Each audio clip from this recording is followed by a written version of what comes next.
Minsan lang tayo mabubuhay sa mundo. Sa panahon ngayon, madalang na ang umaabot ng 100 taon. Ang katwiran ng iba, gawin ang lahat ng bagay na makakapagpasaya.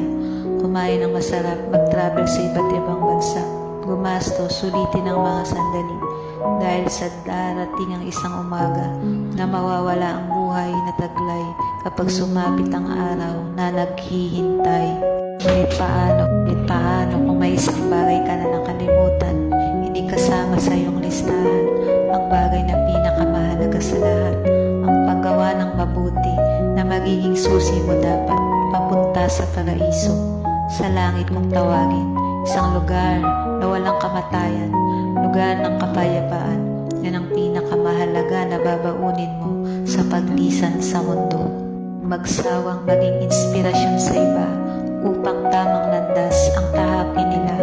Paano ka tatanggapin sa langit kung puro pagpapasarap sa buhay ang nasa isip? Hindi tayo dinala sa mundo nang walang dahilan. May mga bagay na kailangan mas paghandaan. Yan ang pag-iipon ng mabuting gawa, pagmamahal sa magulang, pagtulong sa mga nangangailangan. Ba't araw, hindi natin alam